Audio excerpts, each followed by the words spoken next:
I must say I'm very much excited about the launch of this federation because it has taken us 4 years trying to get people together.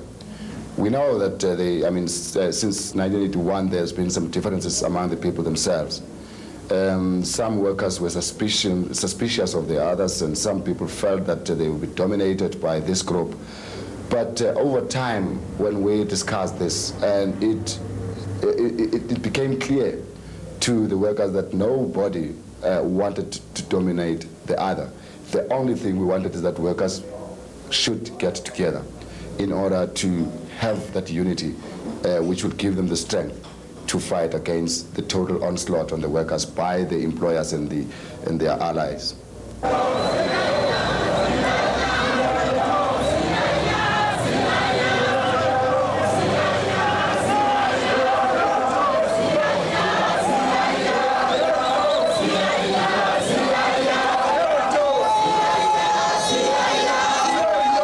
Cosatu is a first step towards unified working class movement.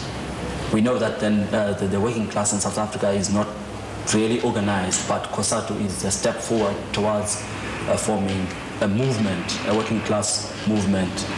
And then Cosatu will organize industry by industry to form that movement.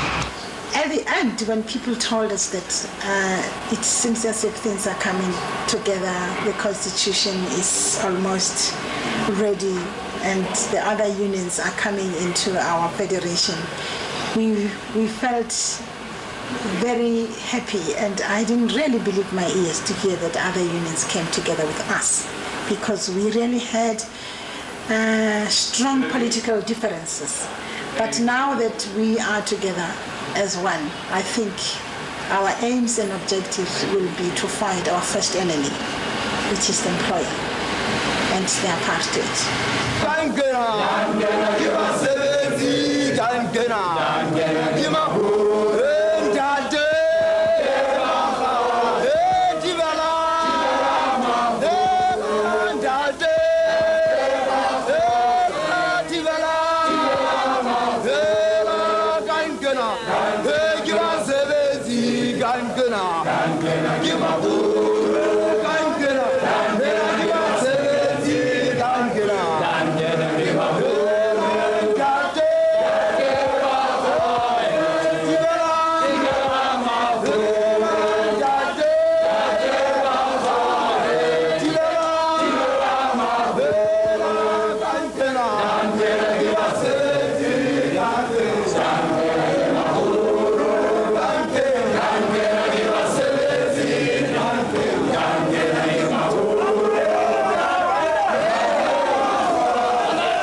The formation of this Congress represents an enormous victory for the working class in this country. Never before have workers been so powerful, and never before have workers been so united, and never before have workers been so poised to make a mark on society.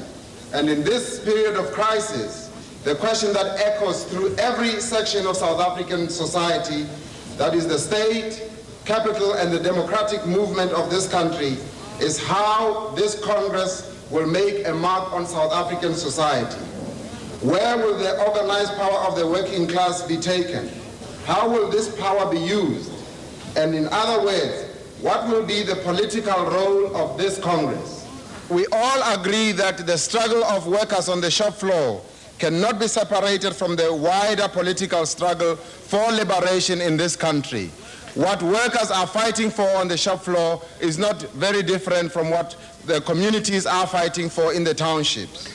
What we have to make clear to all and sundry is that a giant has risen, and this giant is going to confront all and sundry who seek and want to stand in its way, because this Congress of South African Trade Unions is not going to stand for any form of opposition or defeat.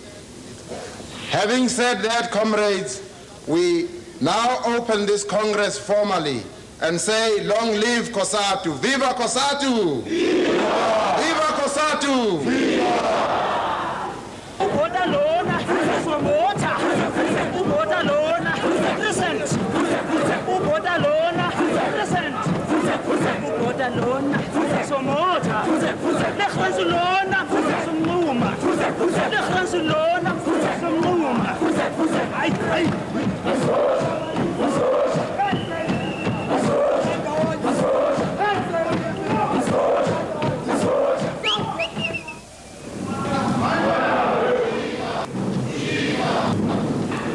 Cosatu's constitution was adopted after delegates debated several key issues.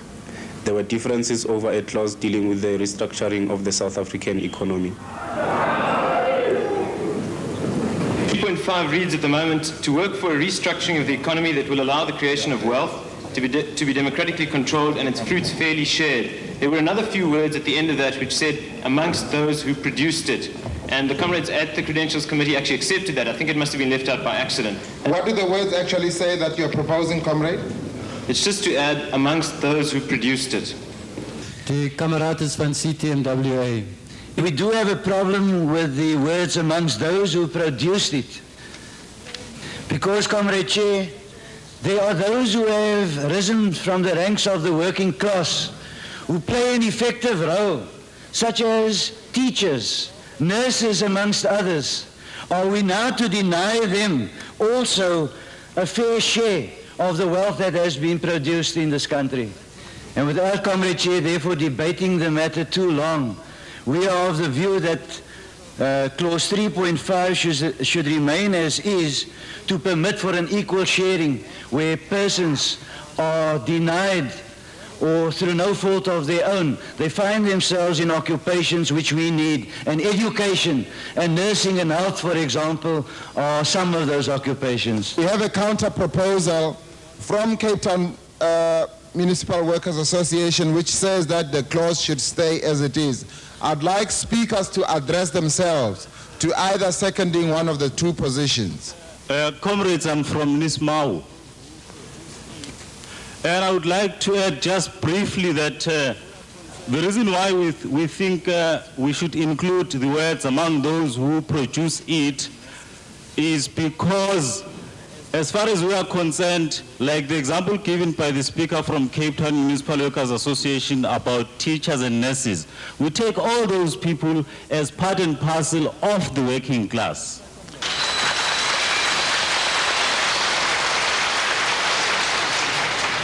Comrades, the two proposals have been seconded, and I would not want to get to a point where I divide the House in terms of voting and so forth. I will allow a few people to speak a little bit more with a view that we will finally reach some form of consensus. Yeah, Comrade Chair, from Mau, we would like to take a compromise position which will satisfy both views.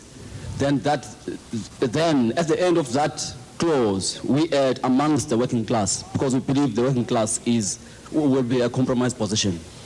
I'm speaking from Gao.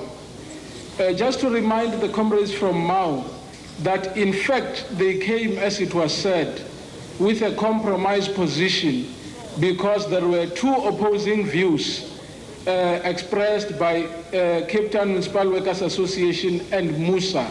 So I think their motivation is well and good.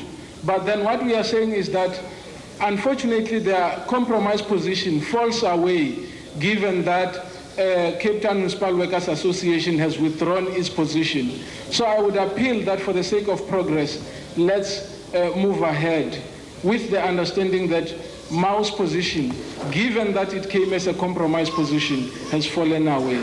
Thank you, Comrade Chair. The word workers or the working class is more in line with the clauses which have been said already. And we feel it would be more appropriate because it would be accommodating all the workers.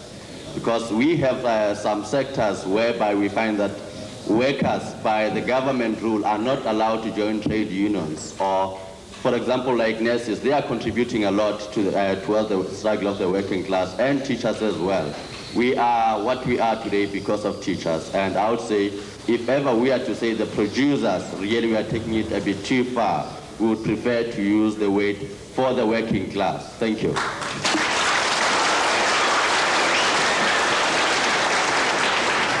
The comrade is suggesting that all those who have proposed and supported that we should add amongst those who produce it should withdraw their word, their proposal, in the interest of progress. Comrade from Musa. We phrased it broadly, saying amongst the producers, in order to try and ensure that people don't feel it's a very narrow and restrictive definition. And yet to get across our message that we're saying that those people who do not contribute, who live off the proceeds of the workers, should not be able to keep on taking the food of the workers from those workers. So we phrased it in a broad fashion. We're astonished to see that the comrades from Mao, in coming forward to try and put forward a compromise, to try and resolve a difficult position, then end up starting a new debate, which has threatened again to let us spend another couple of hours until we can resolve the thing.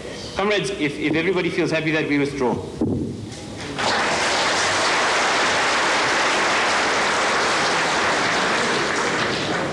Thank you, comrades. I take it then that it is withdrawn.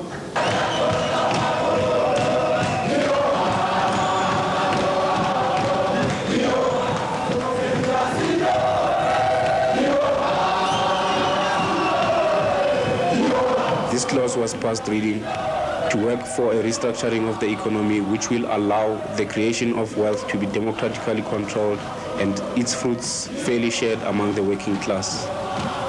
Another significant debate was over Cosatu's colors and emblem.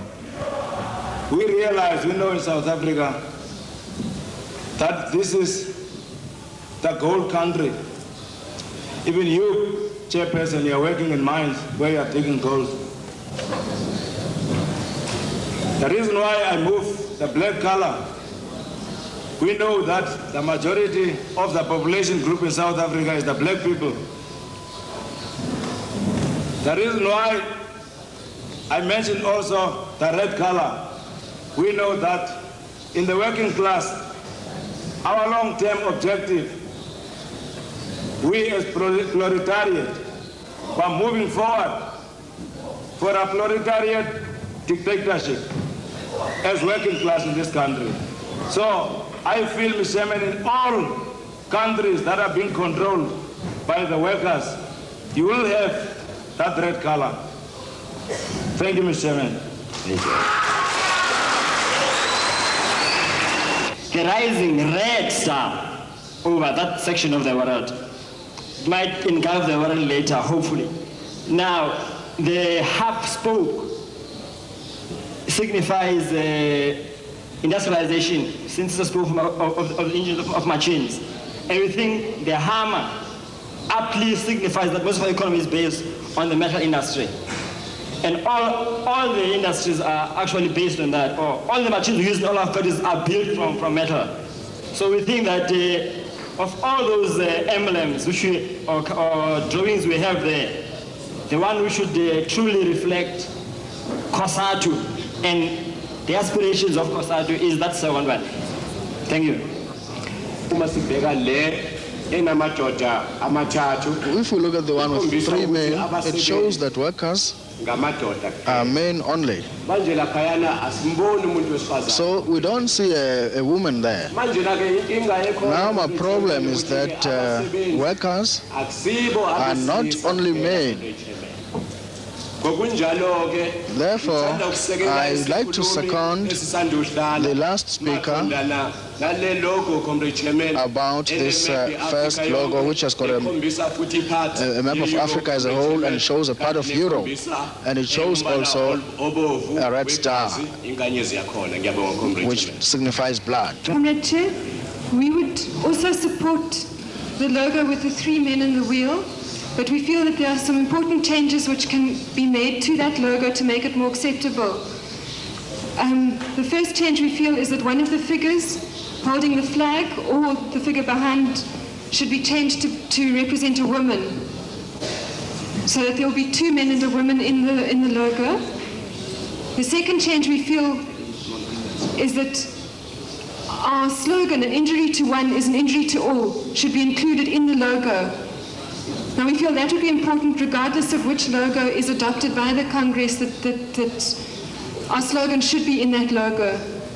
also support the idea that we should adopt that logo with 3 men. We can add another person who is a woman. At the same time, we are not interested in a picture only, but we want something that will be seen by our children.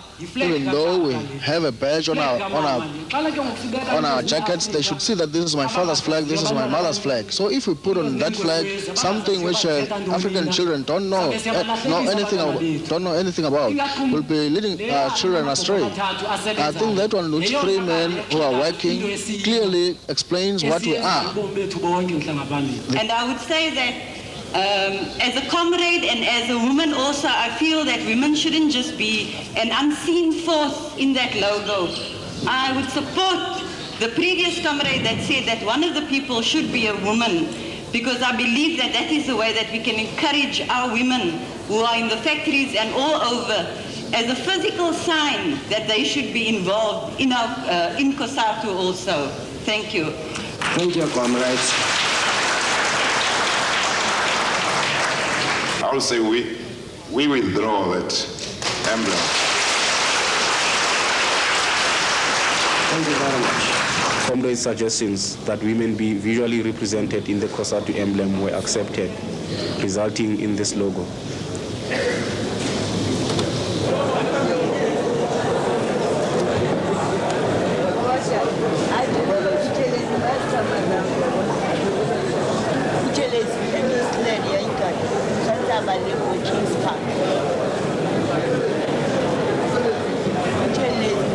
Most office bearers were elected unopposed, but delegates had to vote for the position of second vice president.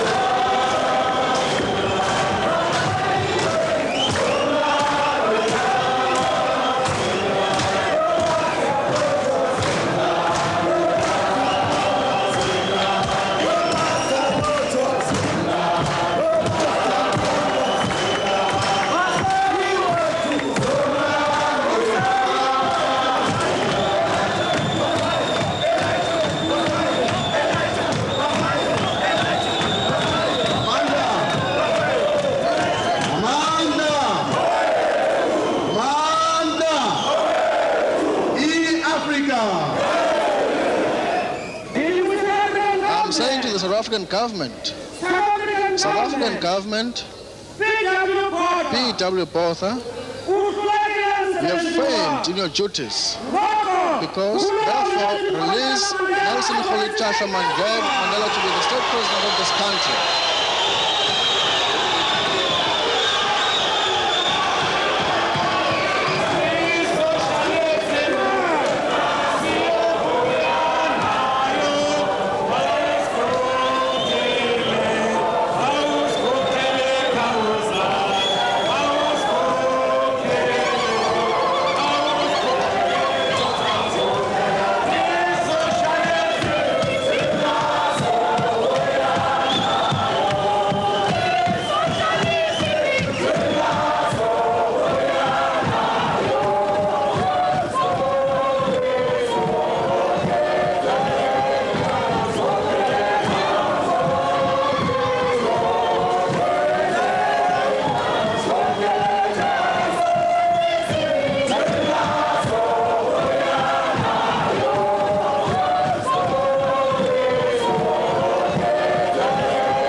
I trust that just from today, you will hold hands and be one thing until you are victorious. Victory is certain. What we request from you is cooperation from among all the unions present here.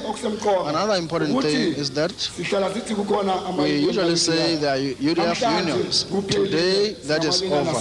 We are all unions who are fighting for one thing.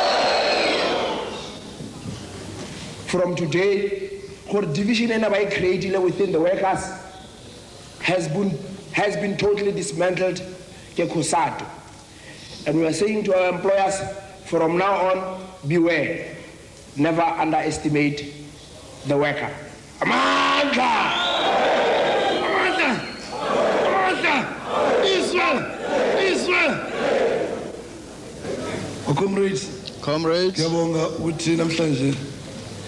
Thank you that you have given me this duty today. I believe through your support I'll be able to fulfill this job the way you like it. But if I don't fulfill it the way you like it, it's up to you to tell me that no, you are failing. That's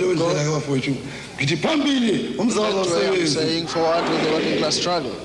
The united strength of our people, the united strength of the labor movement, of course, independent from the imperialists, independent from the bosses, but allied to the people, will determine the future of this land.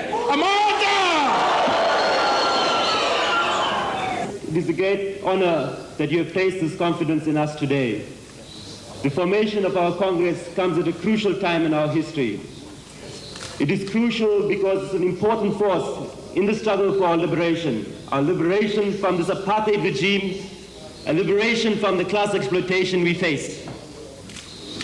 It is clear that in our future, this federation is going to make its mark, and it's going to make its mark very forcefully and very boldly. Comrades, for that, we need discipline. We need a commitment, and we need sacrifices. Our Congress has been founded on the heroic sacrifices of our comrades before us, from the ICU, to Kinetu, to Sectu, and now Cosatu. We have a great task to fulfill, comrades. A task that will liberate our people in South Africa and ensure that the society that is established is a society in which the wealth of the country is owned by the people. Comrades, to fulfill that task, we need the commitment of you as the workers and our base in the organization. Amandla! Amandla!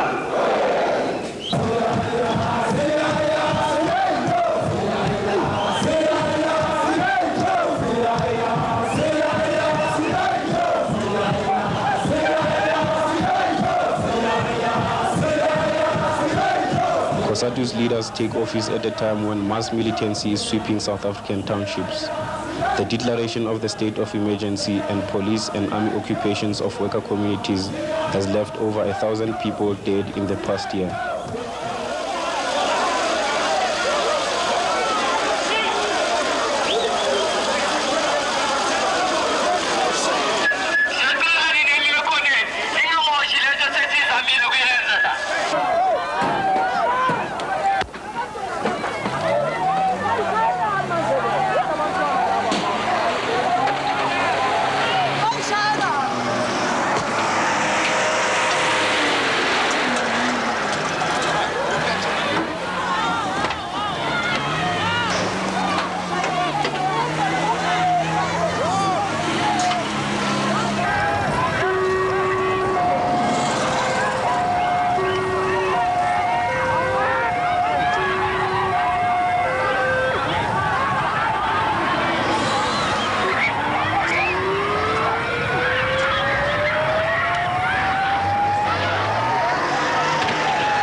It is not possible, to try and divorce one's members from the broad, activity that is happening within the country. And obviously, those actions which are happening within the townships are going to affect the members of any union, and they are also going to influence their thoughts Wait, Namazan! Gerla! Wait, Namazan! Gerla! Wait, Namazan! Gerla! Put!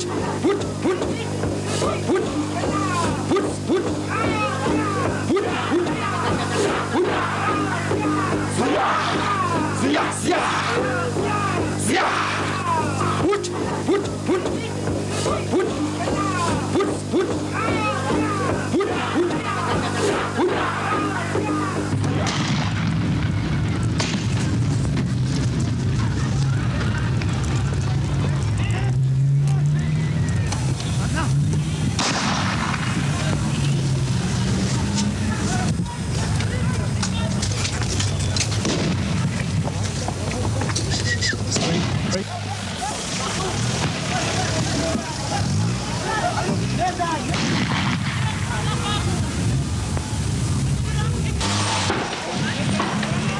The workers feel that this is their struggle. They must take the lead. They mustn't leave the youth and the other progressive organizations fighting the battles of liberation alone. The workers feel that they must be involved in that, and they are the only section of the society that is powerful to lead the struggle, the liberation struggle. And that has showed itself in November Stay Away, and where the workers decided that, well, we have to take the national issues, the national political issues, in order to gain what we want, get rid of apartheid, get rid of exploitation. What we as the oppressed people demand is not a modification of the apartheid machinery. Whilst the business community is arguing that, the government is moving rather too slowly on its reform program. And we argue that apartheid cannot in any way be reformed. It needs to be destroyed from its roots upwards. I think the far-sighted view for business to take is that, as we've already said in this interview, you can't have healthy business with unhealthy politics.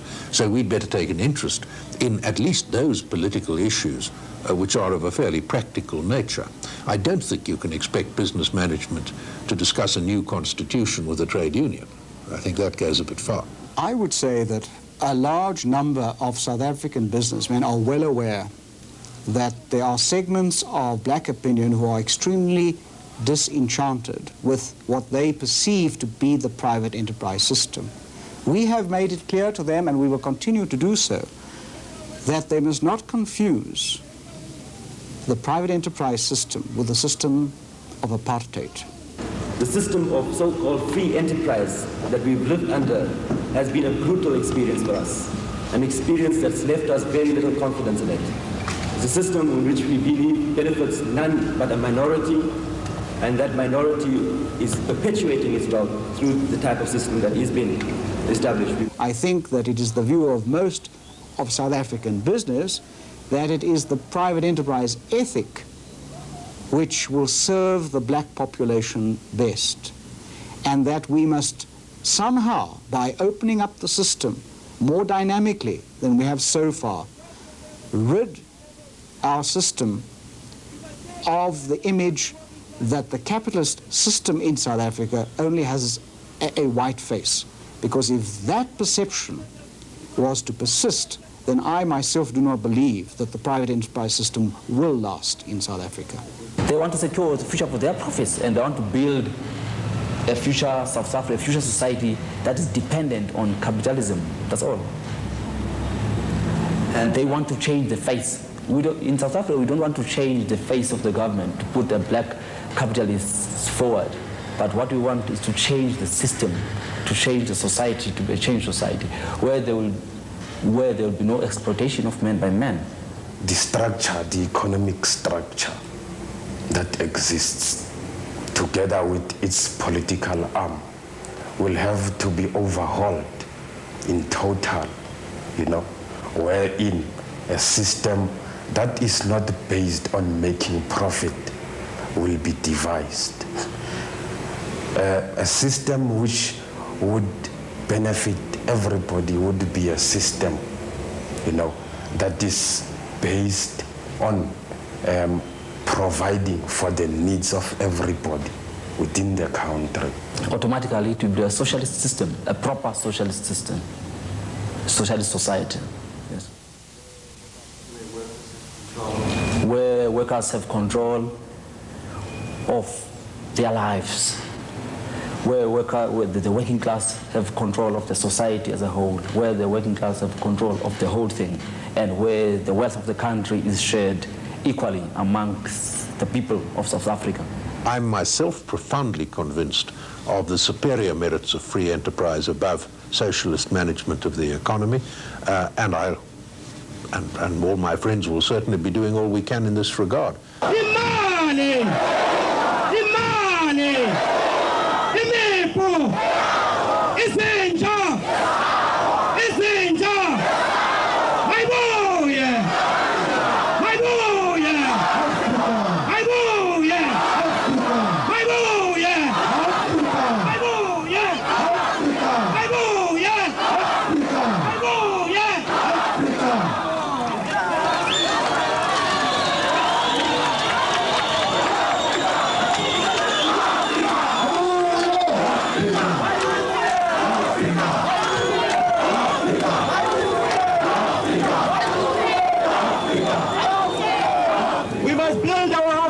At all levels, at the local level, the factory level, and the national level.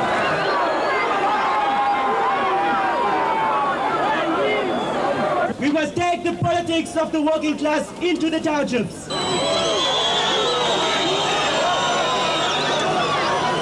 We don't want federalism. We want one person, one vote in a united South Africa.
The first 4 months of 1986 in South Africa have seen a sustained expression of worker militancy. More than 700,000 working days were lost through strike action over this period.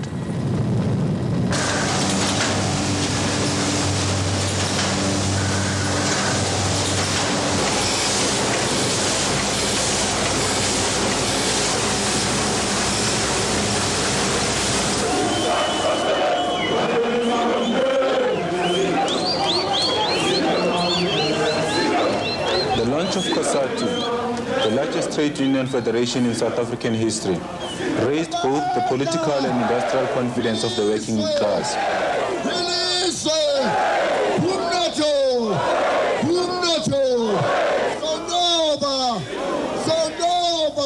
The actions of the Metal and Allied Workers Union, MAU, has characterized the new confidence of workers in South Africa. After Moses Mayekiso, Transvaal Secretary of MAU, had been detained in the first Alexander Township uprising. MAU members throughout the country downed tools on March 5th, demanding his release. He was released 2 days later, when the state of emergency was lifted. And it wasn't long before he was addressing workers staging a sit-in strike on the East Rand. Sit-ins are fairly new to South Africa, but after 2 years of township uprisings, and with the economy in a severe recession, workers are determined to use industrial strategies that seriously challenge employers and force them to attend to their demands. This year, metal workers have already occupied 10 factories.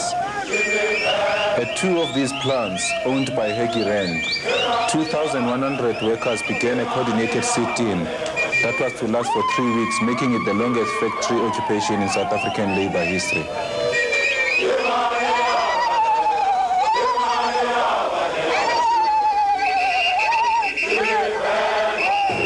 We decided to occupy the plant because we feared if we didn't occupy, the management will hire some scabs or lock us out. So we decided to guard our machines. I think in South Africa, one must be aware that the line between a legal and an illegal strike is very thin. Bosses has used the tactic of actually dismissing workers, even though they were on a legal strike. And they've went through all the dispute procedures as laid down by the industrial councils. So the advantages of a sit-in strike is one, that workers cannot be locked out of the factory, that they're actually safeguarding their jobs. The other advantage is that workers are forced by the circumstances to be together, and this builds up a group solidarity amongst workers. It heightens their consciousness. It heightens the consciousness of the fact that ownership or actual control of the factory is in their hands.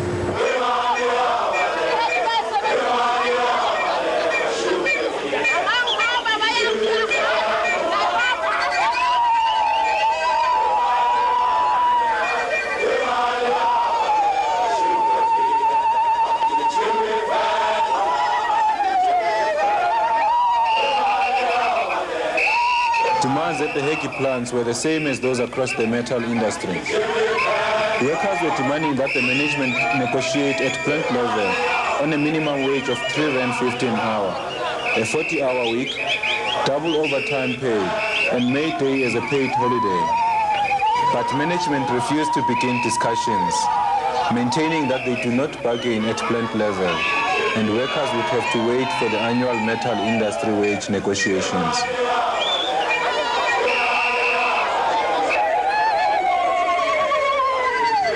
The strike stretched on, with workers depending on a support committee set up by their families. Each day at lunchtime, groups of women from worker communities would deliver food prepared by the committee.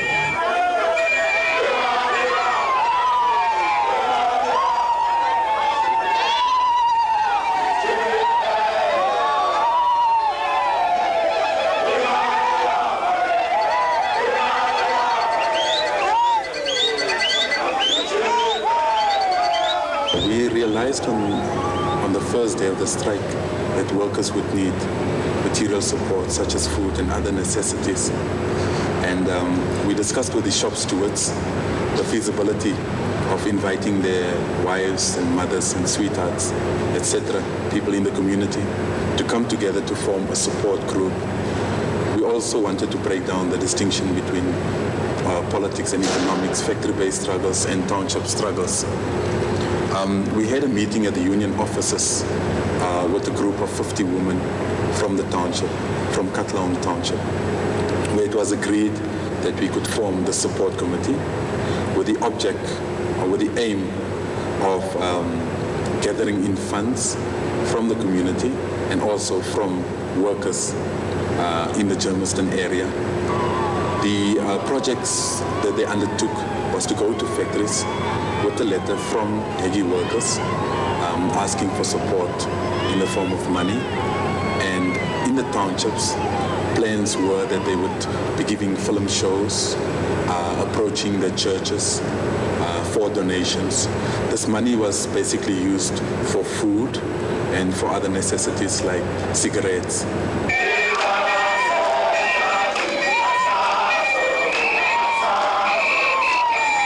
After 2 weeks of 24-hour pressure and no production, management dismissed workers and demanded they leave the factory. Workers refused and challenged management to get the police to evict them. Management relented and agreed to begin negotiations at plant level on wage-related issues. Workers actually feel that they have achieved a victory. Management has repeatedly told them that they can't talk these issues at company level, and they feel that their strength, the occupation of the factory, in fact, has forced management to retreat.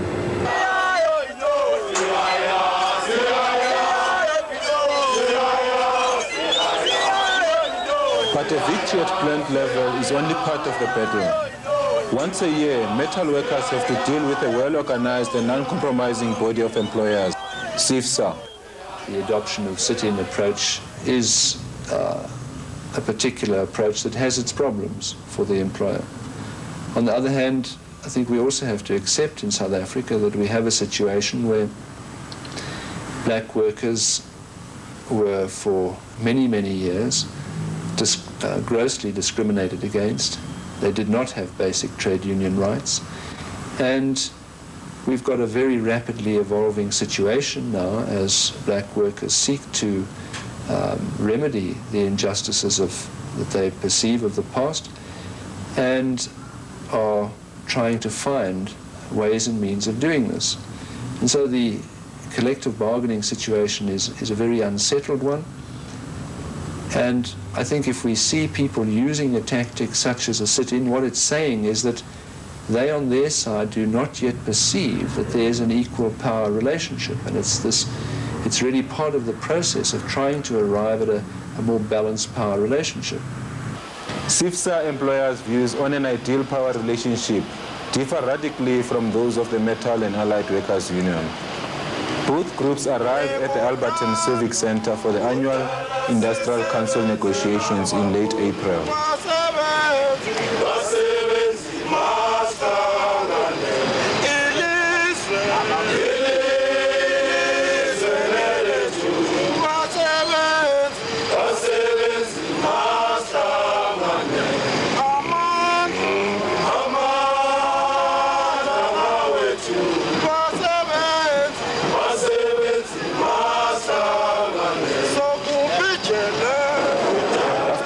First session, management broke for tea, while Mao delegates caucused with shop stewards from 116 Mao factories.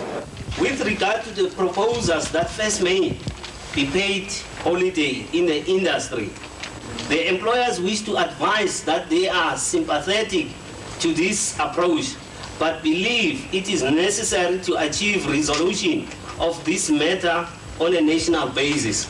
Mao's national demands were almost identical to those at Hegi Rand, with May Day as a paid holiday a central issue. Point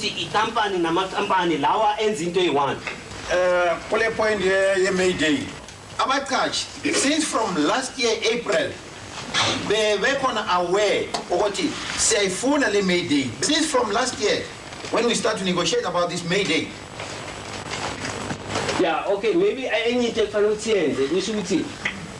all the questions ends out Lumao, Sesazo for a mandate.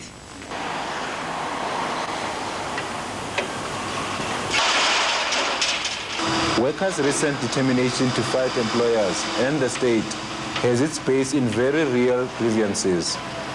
Over the past year, the cost of living increased 17%, while workers' wages in the metal industry only rose 7%. These workers earn the SIFSA minimum of R2.07 per hour. And with the metal industry having lost 23,000 jobs in 1985, workers were eager to test their collective strength in the national stay-away called for May Day.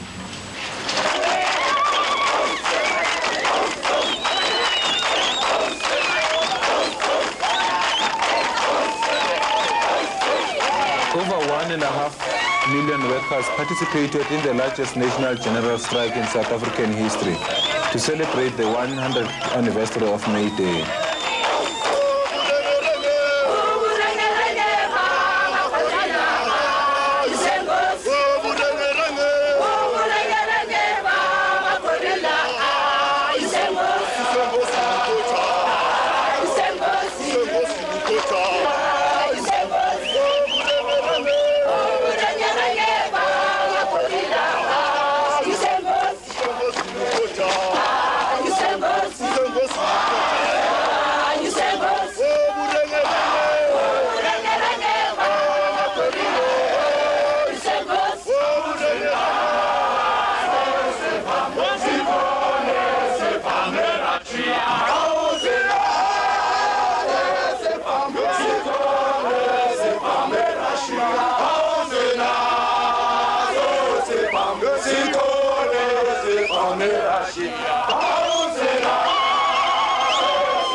With 6 of the 16 rallies planned by Cosatu banned, it was clear that the state was going to do all it could to contain the worker celebrations. At Soweto's Orlando Stadium, police and troops monitored the entrances, filming workers as they arrived and confiscating any banners that were unraveled outside the stadium. It is that power, the workers' power, that is going to liberate this country. It is you, the worker, who will be called upon to defend your honor and to defend your country. And where you see those who are perpetrating actions that are against the progressive struggle, it is you who must close up those ranks before we ourselves accept that challenge of the final onslaught and declare a final onslaught on Pretoria.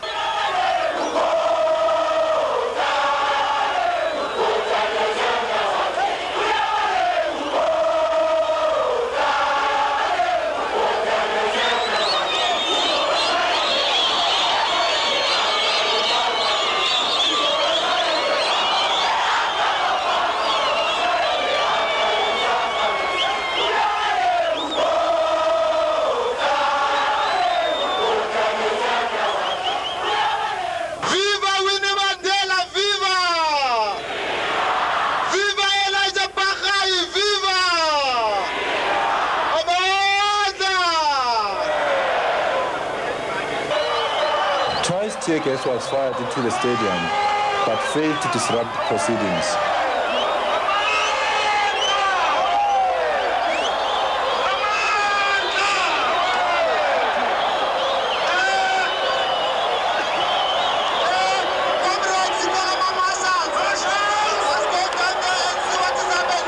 Asibekeni ngomsebenzi wethu. Congress, tear gas or no tear gas. The struggle continues. Viva Cosatu, viva!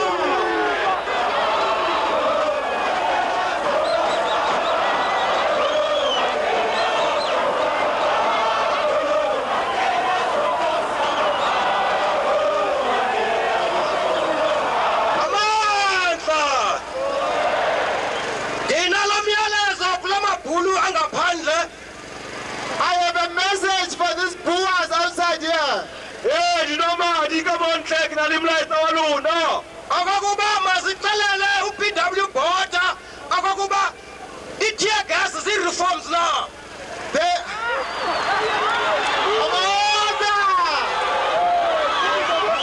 must ask PW Bota whether this tear gas that you see here today, is this the reform that he's talking about? To hell with all the reforms!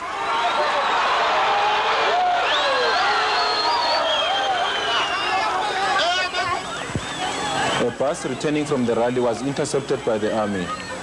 For no apparent reason, they fired tear gas into the bus, carrying mostly white students from Wits University.